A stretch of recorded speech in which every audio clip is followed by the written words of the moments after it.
عقیدہ ختم نبوت کی تعریف کیا ہے؟ اس عقیدے کی اہمیت کیا ہے؟ اس عقیدے کا مفہوم کیا ہے؟ اس عقیدے سے نبی کریم صلی اللہ علیہ وآلہ وسلم کی ذات کو کیا ملا اور امت کو کیا فائدہ ہے؟ اور پھر امت مسلمہ اس عقیدے پر سمجھوتا کیوں نہیں کرتی؟ اس عقیدے پر دلائل کیا ہیں؟ اور اس عقیدے پر ہونے والے اعتراضات کے جوابات کیا ہیں؟ ان سب تفصیلات کا جاننا عقیدہ ختم نبوت کی اشاعت کرنے اور اس کے دفاع کرنے میں انتہائی مفید اور معاون ہے۔ لیکن چونکہ ہمارے پاس وقت مختصر ہے، اس لیے ہم ان میں سے چند اہم اور بنیادی باتوں کو ذکر کرتے ہیں۔ ان میں سے پہلی چیز عقیدہ ختم نبوت کی تعریف کیا ہے، خاتم النبیین کا مطلب کیا ہے۔ عام طور پر جب آپ ختم نبوت کی تعریف پوچھتے ہیں تو لوگ ان الفاظ میں تعریف بیان کرتے ہیں کہ آپ صلی اللہ علیہ وآلہ وسلم آخری نبی ہیں اور آپ کے بعد کوئی نبی نہیں آئے گا۔ آپ آخری نبی ہیں اور آپ کے بعد کوئی نبی نہیں آئے گا۔ جب ہم ختم نبوت کی تعریف میں یہ بات کہتے ہیں کہ آپ کے بعد کوئی نبی نہیں آئے گا، تو قادیانی اور دیگر منکرین ختم نبوت اس پر سوال کرتے ہیں کہ حضرت عیسیٰ علیہ السلام کہاں پہ ہیں؟ مسلمان جواب میں کہتا ہے کہ وہ آسمان پر ہیں۔ تو قادیانی پھر پوچھتا ہے کہ کیا حضرت عیسیٰ نے آنا ہے؟ مسلمان جواب میں کہتا ہے کہ ہاں انہوں نے آنا ہے۔ تو اس پر قادیانی اعتراض کرتا ہے کہ ایک طرف تو تم یہ کہتے ہو کہ حضرت رسول کریم صلی اللہ علیہ وسلم کے بعد کوئی نبی نہیں آئے گا، اور دوسری طرف یہ کہتے ہو کہ حضرت عیسیٰ علیہ السلام نے آنا ہے، تو یہ تو تمہارے دونوں عقائد میں باہمی تضاد ہے۔ مسلمان اس پر جواب میں کہتا ہے کہ حضرت عیسیٰ علیہ السلام تو امتی بن کر آئیں گے، لیکن قادیانی اس پر بھی اعتراض کرتا ہے اور کہتا ہے کہ اگر وہ امتی بن کر آئیں گے تو کیا اللہ ان سے نبوت واپس لے لیں گے؟ اب اگر مسلمان یہ کہے کہ ہاں وہ نبی نہیں ہوں گے، تو یہ ایک نبی کی نبوت اور اسلامی عقیدے کا انکار ہے۔ اور اگر مسلمان یہ کہے کہ حضرت عیسیٰ آئیں گے تو نبی ہوں گے، تو پھر قادیانی وہی سابقہ اعتراض کرتا ہے کہ حضرت صلی اللہ علیہ وسلم کے بعد تو پھر نبی آ گیا، اور یہ تمہارے بقول ختم نبوت کے خلاف ہے، کسی نبی کی آمد ختم نبوت کے خلاف ہے۔ اس لیے جب ختم نبوت کی تعریف کرنی ہو تو ان الفاظ میں کرنی چاہیے جو قرآن و سنت کا مفہوم ہے۔ ختم نبوت کی تعریف میں یہ بات کہنی چاہیے کہ نبی کریم صلی اللہ علیہ وآلہ وسلم اللہ کے آخری نبی ہیں۔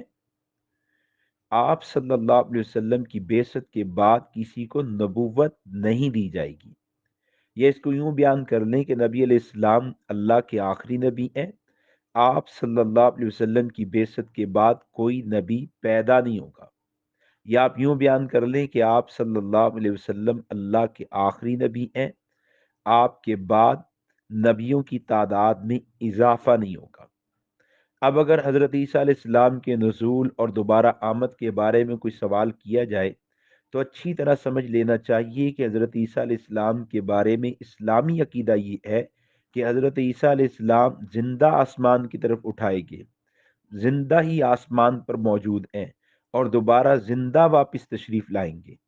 اور حضرت عیسیٰ علیہ السلام جب پہلی بار تشریف لائے نبی تھے، اب آسمان پر موجود ہیں تو بھی نبی ہیں، جب دوبارہ زمین پر تشریف لائیں گے تب بھی نبی ہوں گے، یعنی منصب نبوت ان کے پاس ہوگا، اس لیے وہ نبی ہوں گے۔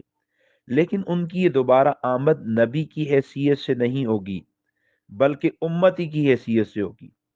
حضرت عیسیٰ علیہ السلام اس دوبارہ نزول اور دوبارہ آمد میں لوگوں کو اپنی نبوت اور کتاب پر ایمان لانے کی دعوت نہیں دیں گے، اپنا کوئی گروہ نہیں بنائیں گے، بلکہ حضرت صلی اللہ علیہ وسلم کی نبوت اور شریعت پر ایمان لانے کی دعوت دیں گے، خود بھی امتی بن کر زندگی گزاریں گے اور لوگوں کو بھی حضرت صلی اللہ علیہ وسلم کا امتی بننے کی دعوت دیں گے۔ اسلام اور شریعت اسلامیہ ہی کی اتباع کریں گے اور اسلام اور شریعت اسلامیہ ہی کی طرف بلائیں گے۔ اور یہ بھی یاد رکھیں کہ حضرت عیسیٰ علیہ السلام کی آمد ختم نبوت کے خلاف بھی نہیں ہے، چونکہ میں نے ابھی عرض کیا کہ ختم نبوت کا مطلب یہ ہے کہ آپ صلی اللہ علیہ وسلم آخری نبی ہیں، آپ کی بعثت کے بعد کسی کو نبوت نہیں دی جائے گی۔ جبکہ آپ حضرت عیسیٰ علیہ السلام کو دیکھیں تو حضرت عیسیٰ علیہ السلام کو تو حضور کی بعثت سے پہلے نبوت ملی ہے۔ ختم نبوت کا مطلب ایک یہ بیان کیا کہ آپ کے بعد کوئی نبی پیدا نہیں ہوگا۔ آپ حضرت عیسیٰ علیہ السلام کو دیکھتے ہیں، وہ تو نبی علیہ السلام سے پہلے پیدا ہوئے۔ ختم نبوت کا ایک مطلب یہ بیان کیا کہ آپ کے بعد نبیوں کی تعداد میں اضافہ نہیں ہوگا۔ حضرت عیسیٰ علیہ السلام کی آمد سے نبیوں کی تعداد میں اضافہ نہیں ہوگا۔ عقیدہ ختم نبوت کے خلاف تو تب لازم آتا ہے جب کوئی شخص آپ صلی اللہ علیہ وسلم کی بعثت کے بعد نبوت ملنے اور نبی ہونے کا دعویٰ کرے۔ خلاصہ کلام یہ ہے کہ آخری نبی اس نبی کو کہتے ہیں جس کے بعد کوئی نبی پیدا نہ ہو، جس کے بعد کسی کو نبوت نہ ملے، جس کے بعد نبیوں کی تعداد میں اضافہ نہ ہو۔ اور اللہ تعالیٰ نے یہ شان ہمارے ہی نبی کو عطا فرمائی ہے، نہ کہ حضرت عیسیٰ علیہ السلام کو۔ حضرت عیسیٰ علیہ السلام کے بعد تو حضور پیدا ہوئے۔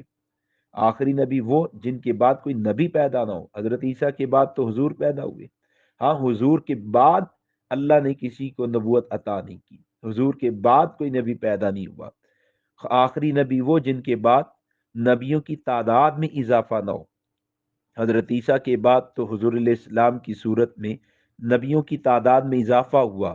ہاں، حضور پاک صلی اللہ علیہ وسلم کے بعد اللہ کسی کو نبوت عطا نہیں کریں گے، نبیوں کی تعداد میں اضافہ نہیں ہوگا۔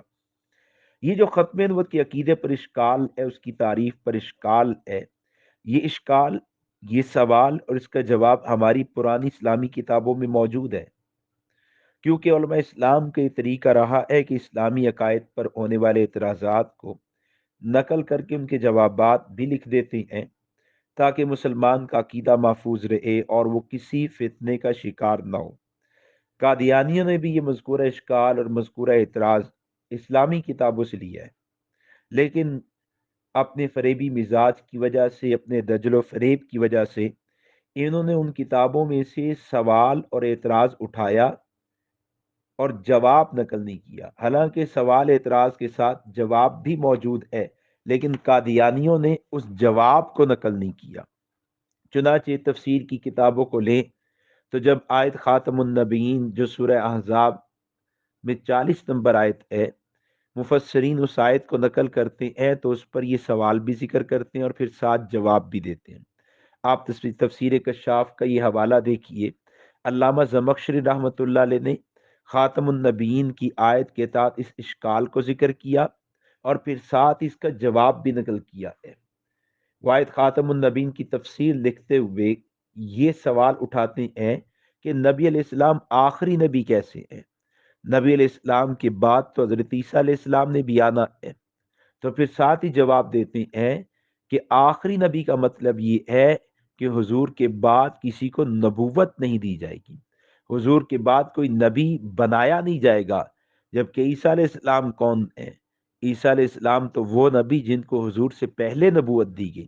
عیسیٰ علیہ السلام تو وہ نبی جن کو نبی علیہ السلام سے پہلے نبی بنایا گیا، اور پھر لکھتے ہیں کہ جب عیسیٰ علیہ السلام آئیں گے تو خود بھی شریعت اسلامیہ پر عمل کریں گے، نبی علیہ السلام کی شریعت پر عمل کریں گے اور لوگوں کو بھی اسی شریعت کی دعوت دیں گے۔ یہ اشکال اور جواب اچھی طرح سے ذہن میں بٹھانا چاہیے، چونکہ قادیانی جب کسی مسلمان پر محنت کرتے ہیں، اسے ارتداد اور کفر کی طرف لے جانے کی کوشش کرتے ہیں، تو اس میں ایک رخ ان کا یہ ہوتا ہے کہ مسلمان کے سامنے عقیدہ ختم نبوت پر بات کرتے ہیں اور عقیدہ ختم نبوت پر سوالات اٹھاتے ہیں تاکہ مسلمان کا ایمان تزلزل میں آ جائے، مسلمان کے ذہن میں عقیدہ ختم نبوت کے حوالے سے کچھ سوالات پیدا ہو جائیں، ایمان کی بنیاد ہل جائے اور ہمارے لیے مسلمان پر ارتداد اور کفر کی محنت آسان ہو جائے۔ اس لیے سوال بھی ذہن میں رکھنا، جواب بھی ذہن میں رکھنا، اپنے اسلامی عقیدے کو پورے طور پر جاننا ضروری ہے۔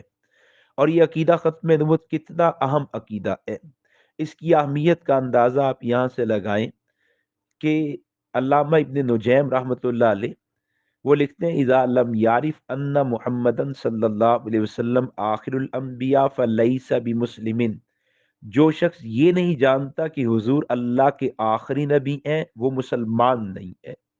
مسلمان ہونے کے لیے جیسے یہ بات ضروری ہے کہ حضور کو نبی مانا جائے، ایسی یہ بات بھی ضروری ہے کہ حضور کو خاتم الانبیاء، خاتم النبیین، خاتم المرسلین مانا جائے۔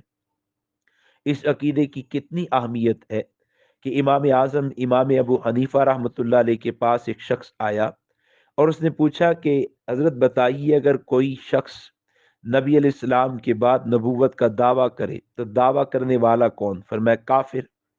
اس نے پوچھا اگر کوئی اسے مان لے تو ماننے والا کون؟ فرمایا کافر۔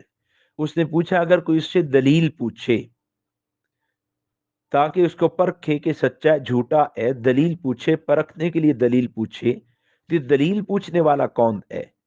تو فرمایا من طلب منہ علامتن فقد کفر، جو نبوت کے دعوے دار سے دلیل پوچھتا ہے تو دلیل پوچھنے والا بھی کافر ہے۔ سائل نے کہا حضرت دلیل پوچھنے والا کیوں کافر؟ ابھی تو اس نے مانا نہیں، صرف دلیل پوچھی ہے۔ فرمائے دلیل پوچھنا عقیدہ ختم نبوت میں شک کی علامت ہے، اور عقیدہ ختم نبوت کا انکار بھی کفر ہے، اور عقیدہ ختم نبوت کے بارے میں شک بھی کفر ہے، جیسے توحید کا انکار بھی کفر ہے اور عقیدہ توحید کے بارے میں شک لانا بھی کفر ہے، جیسے نبی علیہ السلام کی رسالت کا انکار بھی کفر